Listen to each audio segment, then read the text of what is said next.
Bethany Ray is a recreational marijuana user. It's a little bit of vapor there, but that's dissipating. She likes to vape inside her home. I don't think vaporizing smells nearly as much. For some products there's a slight odor, but I don't feel like this is any more than if I burn some incense or put my aromatherapy diffuser on. Technically, using pot is still against the law. She finds it ironic that apartments and condos are becoming more vigilant now. I do feel as a cannabis consumer there's now more things to get in trouble for than there was previously to legalization. And she might be right. And all this is high-rises. This lawyer and her firm have helped more than 100 condo boards add rules about pot. Here's the thing. Nobody's going to be going into the units on a daily basis to inspect if anybody's smoking. The only time the corporation's really going to understand or learn that somebody's smoking is when there's a complaint.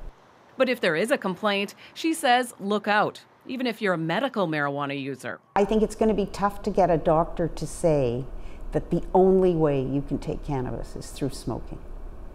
And that's the only way you'll get relief. At this condo complex, even smoking or vaping way out here is now off limits. I think there's definitely a big overreaction, especially when it comes to the medical side of it. James O'Hara is a medical cannabis user, diagnosed with a condition that causes seizures in the brain.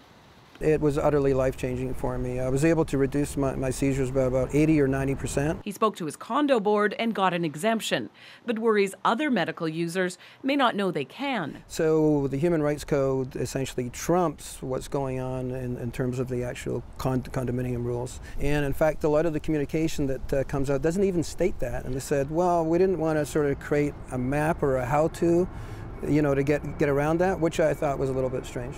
Every condo and apartment building is bringing in its own rules. Bethany Ray plans to keep vaping unless someone complains. Lorenda, Reddekopp, CBC News, Toronto.